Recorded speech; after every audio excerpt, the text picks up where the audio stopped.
As promised, today we have an interview with Brendan White. This was recorded at the end of last week, like Wednesday or Thursday, I want to say, of last week, something like that. It was recorded last week.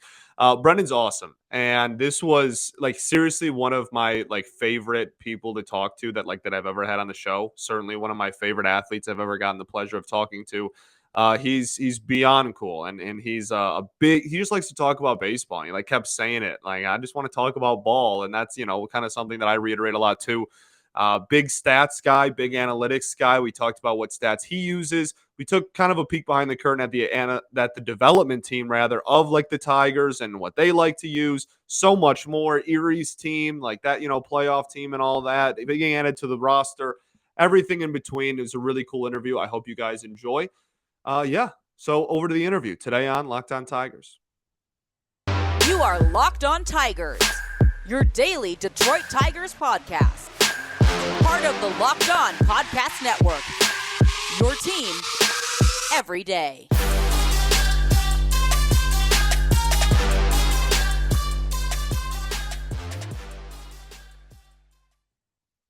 What is up, everybody? Welcome back to another edition of Locked On Tigers. I'm, of course, your host, Scott Bentley. Today, we are joined by a very special guest, Brendan White, the newest addition. I'm going to call you the newest. I guess there's like five of you that were kind of all by the same time, but I'm Right. going to call you the newest addition just for to be a little dramatic of the Tigers 40-man roster. Brendan, how you doing? Good. I'm doing well. Thanks for having me on the show. Yeah, of course, of course. I would imagine we were talking about it a little bit before we went on air, and I want to just bring that up immediately while it's fresh in our brains. And just first off, congratulations! I know that's Thank a you. massive Thank you. accomplishment and a huge deal to get your contract purchased by the team and be on the 40 and everything. So, congrats and take us through that, I guess, day as a whole. Like, in the back of your head, it's a possibility. You know that if it's not a possibility, then the Rule 5 is in a week, like, or 2 weeks. Like, Right. it's got to be a very anxiety invoking day, I'd imagine. Yes, absolutely. And as we had said before, it's one of those things where you don't know if it's going to happen at 9 a.m., 10 a.m., 11 a.m., or 5 p.m. And we knew the deadline was at 6 that night. So, throughout the course of the day, like I had my ringer on.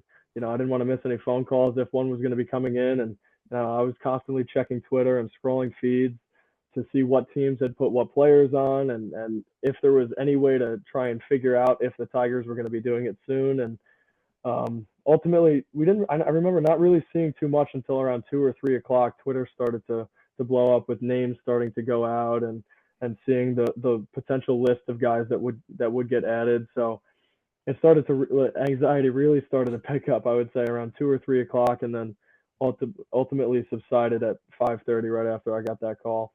That's wild because like the deadline was at 6. And I Right. remember as a member of the media being pissed off that like all these other teams were getting their list and like they had something to Right. talk about and it's like 5:58 and we still have no clue. So the fact that you also were kind of up against the buzzer there, I'm sure, like you Mhm. said, is a very anxiety inducing day. But you did make the cut, and that's awesome. Mhm. Just talk to us about the conversations you had with like Reese Olson and Lipsius and just the whole group of guys, like five people added to the 40 man Mhm. is a pretty substantial amount. So just talk about this group of five that's all on the 40 now.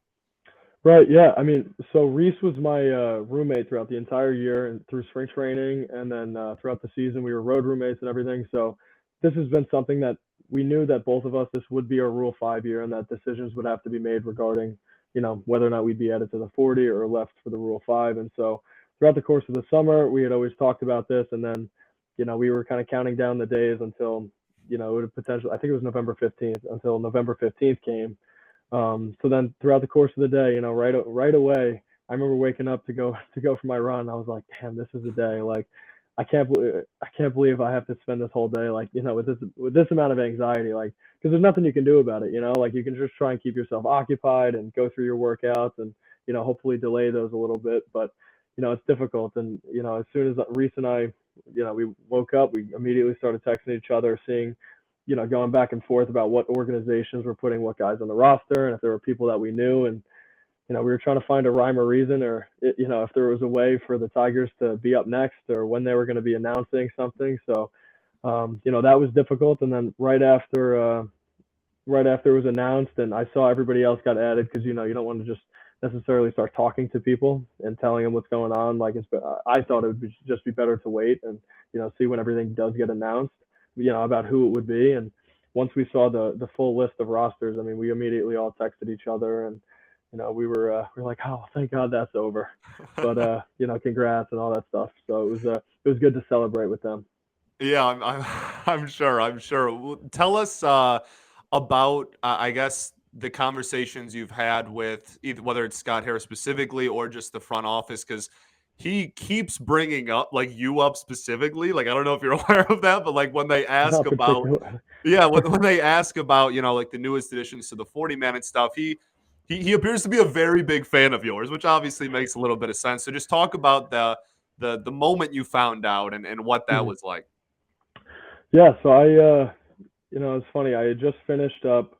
Um, I had trained one of the clients. I was working him out in the gym, and that was from about 3 to 4. So I got home at like 4:15, and I knew the deadline was at 6 p.m. And I sat down in my kitchen, and my mom was she was getting ready to make dinner, and I was like, I was just scrolling through Twitter, scrolling through Twitter, and I was like, I don't know that I can just sit here and stare at my phone for the next 2 hours. Like this sucks. So I was like, all right, I got to find something to do. I'll find something to do. And I just happened to walk away at that moment. And I mean, eventually, about an hour later, I kept on going back and forth, walking away, trying to keep myself occupied. And then I had walked away and I heard my phone ringing. And I was like, oh, wait a minute. And I sprinted back into the kitchen. And so at the time, it was an unknown number, which happened to be Ryan Garco. Um, so I answered the phone. And once I heard it was him, I had a pretty good idea based prior, well, knowing that there was going to be a call coming in from an unknown number, most likely. So that was pretty exciting because I was like, wait, I think this is it. Like I really hope I'm not getting a spam call right now. Be bad timing, yeah. Yeah, really bad timing. That's awesome though. I want to talk a little bit just about your I guess we can call it now at this point rise through the Tigers system and Hmm. whatnot, because you were a pretty late round draft pick, and I know that we talked a little bit on air before or off air beforehand as well about like draft day and everything. So Hmm. just talk to us about the beginning of your professional career, getting drafted by the Tigers, and what at the time, I guess you thought your like future held on the mound, and then now, I Hmm. guess if that's changed or not. Yeah, I mean, I was drafted as a starter all throughout college. I was a starter. So coming into pro ball, I mean, minimal relief experience, and then that first summer, I got a little bit of I got a feel for both. So I was in the pen. I was also starting a couple games. So I was kind of just getting the feel for pro ball. Um, the following season, so and COVID happened. So then 2021 season comes around, and I start in the bullpen with the Whitecaps. I spent the first month there. I struggled a little bit. I got put into the rotation, and then spent the rest of the summer in 2021 as a starter in High A with the Whitecaps. Um, Knowing my arsenal and the type of pitches that I have and where I can get swing and miss and specific outs, I knew that some of my stuff may play better at the moment in the pen. And talking to Gabe Rebus and Steph Stroop, like we kind of figured out that the pen was probably going to be a better spot for me moving forward heading into 2022. So I spent most of spring training in 2022 just getting acclimated to the pen, figuring out routines, and keeping myself prepared to throw every day because coming out of the bullpen, it's you never know you have to be ready for every game. Whereas a starter, it's every 5 days. Um, so I was able to figure that stuff out, and everything ended up working out, and I had a strong season. So it was pretty good. What's up, y'all? Really quickly, just got to jump in here and tell y'all about our friends over at Simply Safe. At Simply Safe, they believe that home should be where your family feels the safest, especially over the holidays. So this season, give yourself and your family the gift of peace and protection with the #1 rated home security system, Simply Safe. And right now, Simply Safe is offering Locked On Tigers listeners 40% off of new security systems. So don't put this off. I love it for a lot of reasons. It's named the best home security system of 2022 by the U.S. News and World Report for the third year running. In an emergency, they have 24/7 professional monitoring agents that use Fast Protect technology exclusively from Simply Safe to capture critical evidence and verify if a threat is real. There's nothing else like it. The professional monitoring service costs under $1 a day. That's less than half the price of traditional home security systems. They also have the top-rated Simply Safe app that keeps you in complete control of your system at all times. So don't miss your chance on one of my favorite security system. You can get 40% off of any new system at simplysafe.com/lockedonmlb today. That's simplysafe.com/lockedonmlb. There's no safe like Simply Safe. And now back to the interview with Brendan White. Yeah, strong seasons. Being a little humble. You had a very, you had a very, very solid season for sure. Well, And thank you. and so I want to go back and get a little like technical with your style of pitching and stuff. Mhm. Because you had mentioned your arsenal and how it was kind of talked about how it might play better in the pen, and then you obviously had a great year out of the pen. And Mhm. one of again like Scott Harris's comments literally earlier today was that he was a big fan of how you elevate your fastball and how it's able to get swings and misses really easily. So Mhm. talk to us a little bit about I guess if you want to just talk about like each of your pitches individually, if you want to talk about Sure. like swings and misses, just kind of your approach to each batter, I guess.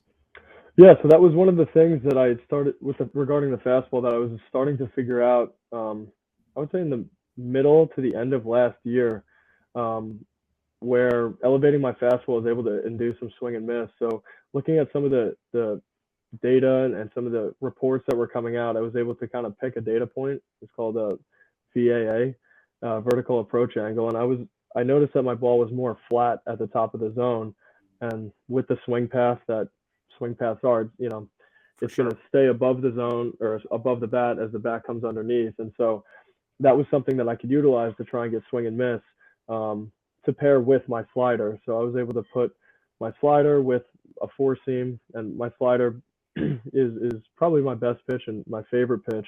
Um, that I get a lot of swing and miss and weak contact on as well. So that elevation also helps with changing eye levels, but also swing and miss on that front. So it kind of gave me a different dynamic to how to get after some hitters.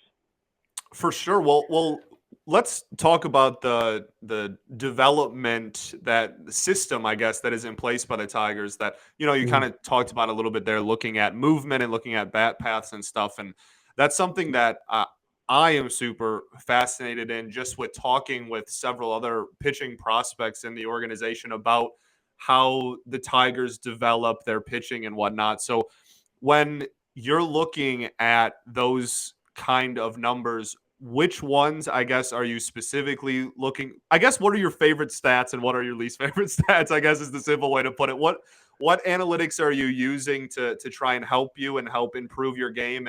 And what Mhm. numbers are, whether it's a coach telling you not to look at it or you yourself are not looking at it, what Mhm. are maybe some of the I don't know, overrated stats, I guess?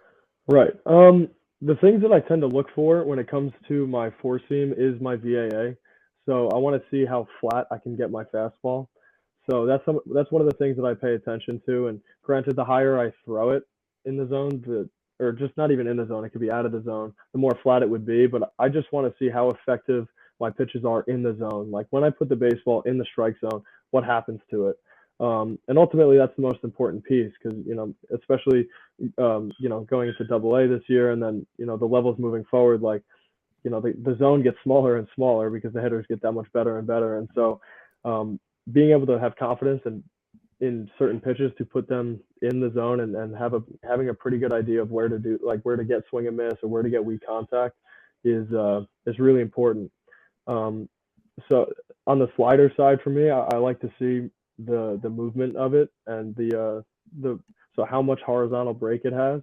So just how much total movement it's going across the plate. So if the plate is 18 inches, I want to see if I'm getting 18 inches of sweep to it or if I'm Sure. getting more or less. So I can, that kind of helps me understand, say for an average over the course of one night, it kind of helps me understand where I need to start that pitch in order for it to be a strike and or get it off the plate. Because if it runs 18 inches, or if it sweeps 18 inches and I throw it down the middle, now I'm missing 9 inches outside. Right. And that's not really a competitive pitch. So, Sure. it helps. it helped kind of refine my arsenal, and because that's something that changes, every day and over the course of weeks. So it kind of helps you tinker and tweak with some things. Um, I guess one of the overrated stats, or like one of the data points that isn't the most important as people might think, is probably spin. It's Sure. more so I guess the efficiency behind the ball, like how much it is spinning in a certain axis to create movement. The spin ultimately is just your total amount of potential movement because the ball is spinning more. So I think that's one of those things that tends to get overhyped a little bit. Though it is important just to see how much total movement you can get. Sure. It's not the biggest deal in the world if you're a low spin or high spin guy. Yeah, it doesn't guarantee movement, it just is Right. potential movement, right, for sure. Right. Um, so when for some other pitching prospects that we've had on and talked to, one of the things that several of them have said is the use of numbers rather than ERA. I'd almost say, like a lot of Mm, them are looking at FIP and XFIP and right. Sierra even and stuff like that. So talk about some of those numbers. Like obviously you want your walks to be low and your strikeouts to be high, and we'll talk about that in a second because you do not walk very many batters, which I'm a huge fan of. But Me uh, too. I'm sure. So we'll talk about that in a sec. But I do want to know when it comes to the amount of like runs you're giving up, what numbers are you looking at in that regard? Yeah, expected FIP. So Sure. FIP is super important, but the this year I really got into the expected numbers, because the expected numbers take into consideration launch angle and exit velocity. So it's a little bit more of a refined predictor of success. Um, because like ERA is just how many runners cross the plate, but it's like how did that happen? Was it two bloops? Right. With a walk and a run scores because of that, or were you giving up hard hit line drives? Um, and so expected FIP takes into consideration everything that I induce, but if baseballs are getting squared up off of me, that number skyrockets. Whereas if they're hit really softly, even if runs come up, I realize that I'm still inducing weak contact and I'm kind of just getting unlucky at the time, which is a little bit easier to live with, because it's frustrating to see your ERA go up because that's typically what everybody sees. It's Sure. people aren't talking. You don't see xFIP on your Right. minor That's league not on the stats page, scoreboard on the left. Right. right? Yeah. Right. So so it's difficult, but it's a little bit easier to understand like how your season actually is going and how well you're actually inducing weak contact. For sure. Yeah. I think the biggest thing is just like that is much more a that is a much easier like indictment of things you can control. Like Right. that is much more like what am I doing on the mound and what are the results directly of that? Whereas ERA, like you said, is just anytime a run scores, period. And that Mhm. even though people like to think it's always the pitcher's fault, it's not like at all, Right. right? So Right. I really I like that and it's just in this analytical age there's just so many new ways to analyze the game and I'm always fascinated on what cuz some players just like analytics not my thing like I'm just going to go Mhm. out there and throw and so each player being so unique to that whole thing were you always kind of I guess analytically inclined player or was that more of a new Mhm. thing as you became a pro or even a more recent thing? Yeah, it was definitely a new thing once I got into pro ball. I went to Siena College, a small school in the Northeast in So Albany, March New York. Madness appearances from Yeah, Siena, by the yeah, way. Don't yeah. know. Yeah. Big basketball school. Not as much for baseball, but so we Fair. didn't really have access to the tools in terms of data and analytics. And I was there from 2017 to 2019, so a lot of this stuff wasn't even that common yet. I had True. heard about some things, but it really kind of came from like the hearing from guys at the bigger schools in the SEC and the Pac-12 and the ACC and like what that meant. But thinking back to what they were talking about, it wasn't even there wasn't much advanced. Like they weren't actually getting much information. Sure. Um, so I remember coming into pro ball, we had access to a Rapsodo, so I was able to kind of start to see some efficiency numbers and spin, um, and see how movement patterns, so like how my baseball moves, and then how to best utilize where my stuff was at the time. But I didn't really know too much about what I was doing. So then fast forward to spring training of 2020, I had thrown a really good bullpen and the only bullpen that I had thrown that spring training because I was there for 4 days before it got canceled. Um, I threw the bullpen and I went into the analytics office and I said, I don't know anything. Can we look at these numbers and teach me? Like That's I awesome. like what does this mean? Right. And so we sat down for, I mean, geez, probably 45 minutes to an hour, just breaking down each data point and then what's good for me, what's bad for me. And I had my notebook and kind of took notes on like what I needed to do moving forward and certain things that I should be keeping track of and where I should try and be chasing more movement or chasing a higher number for something, whatever it is. I kind of had a blueprint for that. So unfortunately, we then get sent home, and the only baseball that's on is the 60-game MLB season. Mhm. Thankfully, Baseball Savant was a thing, and The they had, best. The yes, best. the best, right? The So best. I started to take the information that I had learned and started to look at Baseball Savant data and watch the MLB games and dive into what the numbers meant, and then started to figure out a couple of different things and put some pieces together to figure out what I needed to do and what guy who was similar to me, and how that stuff was going to play. So ultimately, like I've been huge into the analytics, and ultimately I'm just trying to find an edge. So For anything sure. that I can do to try and figure out a better way to use my stuff or certain places to put pitches and counts and so on. So I've really kind of always been inclined to learn a little bit more about the data, and now that we have access to, I mean, bunches of data, it's a lot of fun to dive in and learn different pieces, what's important to each coach. Now that we hired a bunch of guys, and we get to see what's important to them, and then kind of just bring everything together. One last time, got to jump in here just to tell you all about our friends over at Bet Online. Bet Online is your number one source for all your news, stats, and analysis this season. Get the latest odds and trends for every professional and amateur league out there, from pro football, college bowl season, basketball, World Cup. They've got it all covered at betonline.net. If you love sports podcasts, you can find those at BetOnline as well. They're always the fastest and easiest way to get your betting info. So head to the website today or use your mobile device to learn more. Bet online, where the game starts.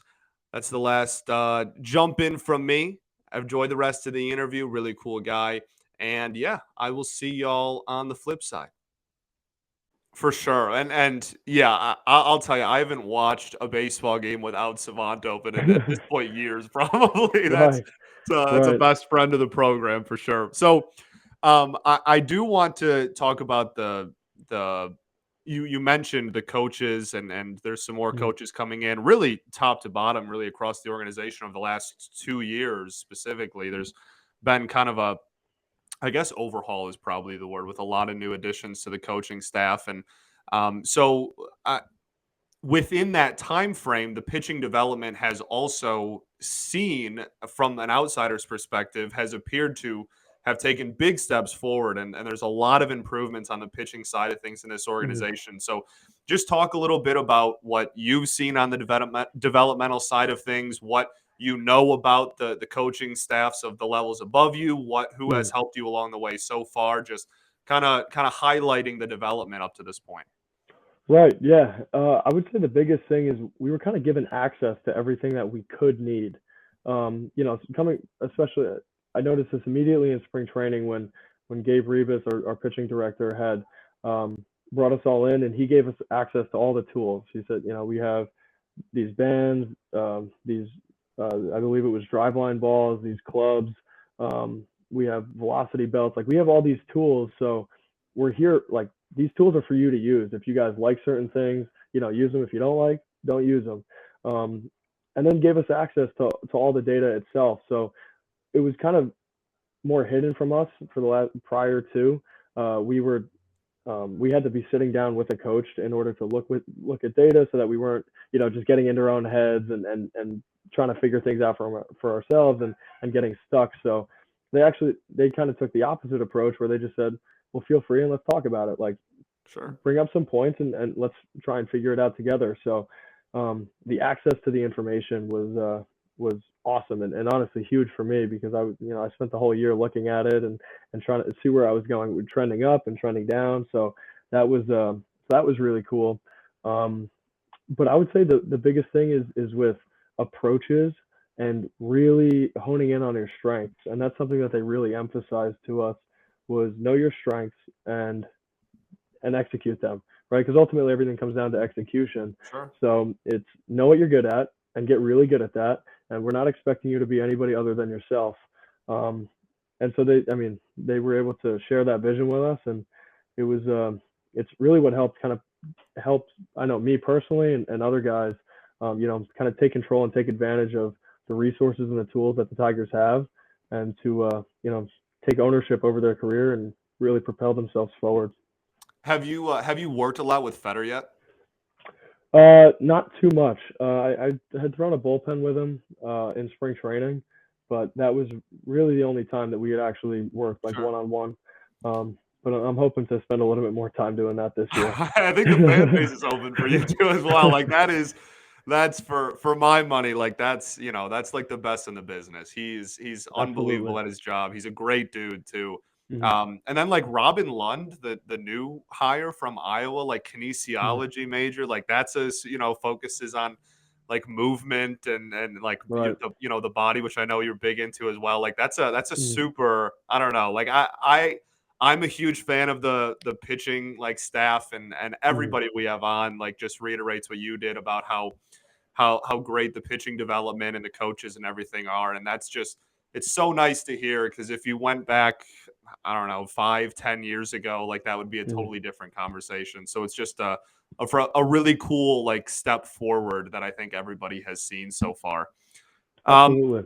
I do want to ask you about the Erie Seawolves season just as a Hmm. whole as well, Yeah, because that was a fun year over it there in was. Erie and Yeah. playoffs and everything. So just talk to us about like that group of guys and just the Seawolves this year and like I said, having the postseason berth and then like going for like making a run and like one of the coolest storylines in the entire organization was easily the Erie Seawolves. So just talk about being a part of that team.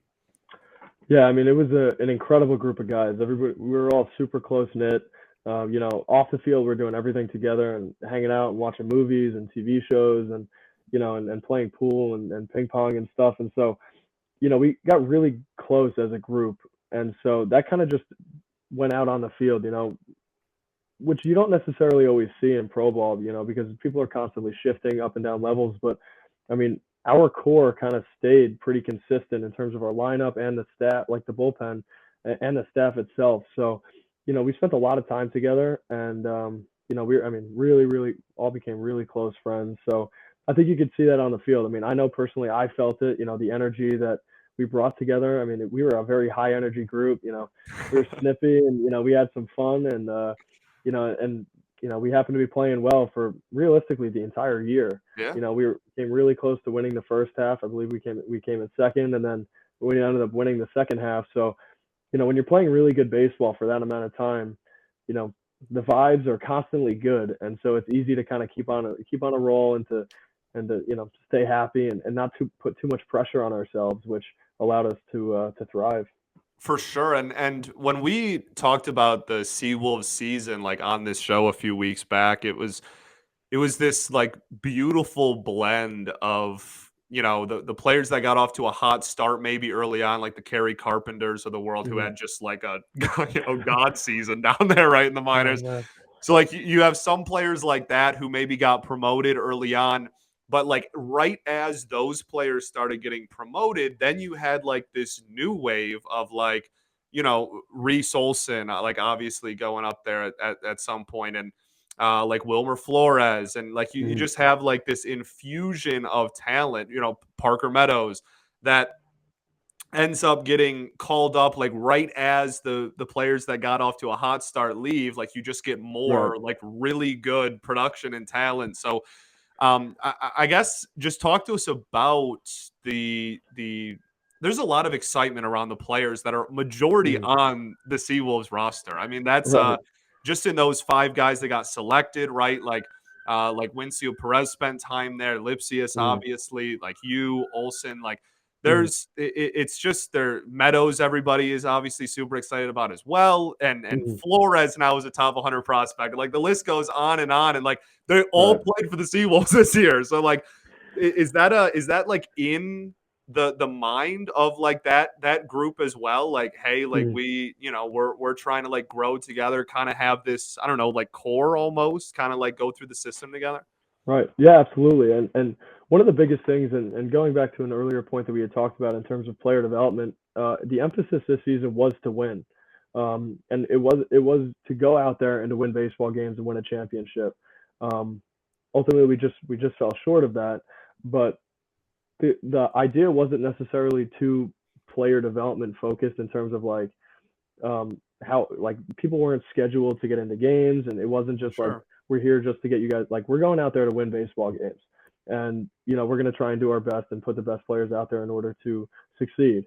And thankfully, like you said before, we as soon as one guy left, we had another guy stepping up and performing as well. So it was a constant funnel of players who were hot staying the entire year. So yeah, and that's player development in a sense as well, obviously, like to learn how to win and to be successful, and to take losses and put a little extra pressure on yourself, because it's easy to lose, it's hard to Sure. win, right? So it was, that's a player development aspect to it where this was an emphasis was to win.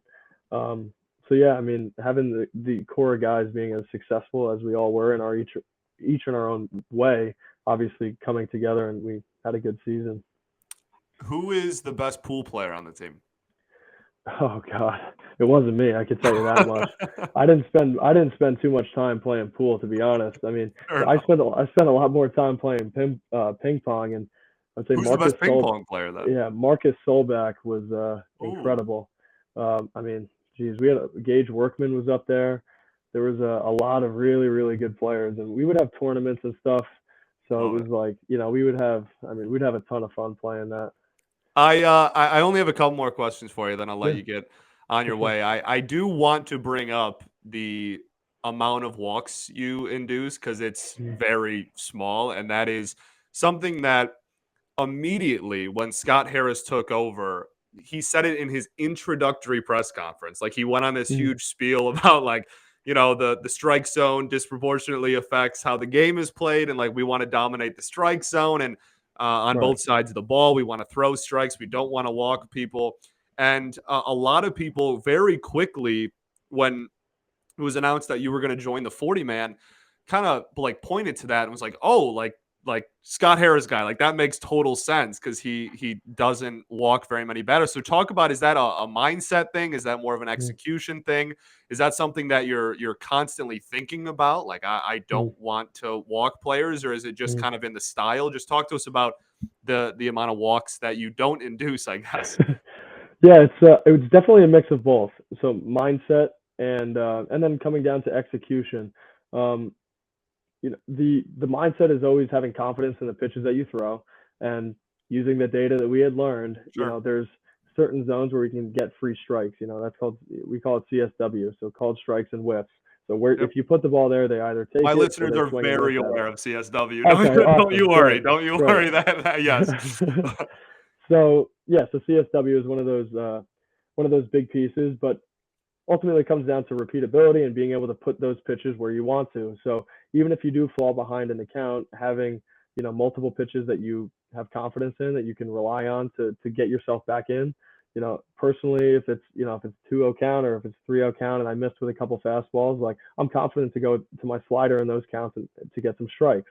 Um, and so I guess the mentality isn't necessarily to not walk guys, but to have in an aggressive state where it's just constant attacking the zone, and personally, and I it's easy to have confidence with success as well, but I have confidence in my ability to execute pitches, and so I wasn't shying away from putting baseballs in the strike zone, and then whatever happens happens. I just, if I put it in the zone, then I'll take my chances, but that's something that I'd rather give up a hit than walk a guy, because he didn't earn that. Like that's just me failing. If I'm gonna get beat, like beat me, Right. hit No, something. yeah, don't beat myself type of Yeah, I don't mentality want to for beat sure. myself on that.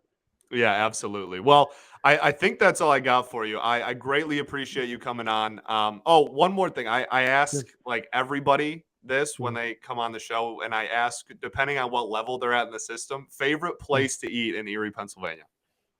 Ooh, favorite place. Oh man, I can't remember the name.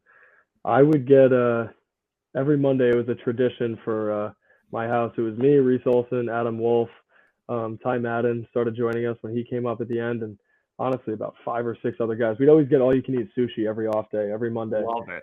Yeah, so we would go to town on sushi, and I mean, I swear we had half the team at one point. You know, every Monday we were going out, but I was Ichiban in Erie. Yeah, it was 5 minutes from where we stayed, and every Monday that was dinner. So that's what I would recommend. I love it. I absolutely love it. Well, again, I greatly appreciate you. Cool. Wish you the best of luck, obviously, this upcoming season. And yeah, I mean, constantly we'll be checking in on you wherever you start off, and hopefully Mm. majors by the end of the season. Yeah, I guess Sounds that sounds good to me. I'm in. I'm sure it does. I appreciate you. Thank you. Of course, thank you. Y'all enjoyed. I had a blast talking to him. I know that the audio, it was like a little bit of a muffled mic just because like that's the mic he was using, but still very audible and everything. So we ran with it. Awesome dude. And like to be honest with you, like peek behind the curtain a little bit. After we were done recording, him and I just like stayed on the call and just talked about baseball for like 45 minutes. And we literally just talked about like certain teams, and like it was the middle of winter meeting. So we were talking about big signings that were happening and stuff. He just loves talking about baseball, like truly like one of us in that regard. So it was super cool to get to talk to him. Thank you to Brennan White for taking time out of your day to hop on the show. We'll definitely be in touch. And yeah, I hope you all enjoyed. So we will be back tomorrow, probably talking about some minor league moves that the Tigers made over the last week, I guess is fair. I think they span over the course of a week. So we're going to talk about that. Any other news and notes that come out. Peace and love. Going to therapy's dope, and I'll catch you all then, baby. Go Tigers.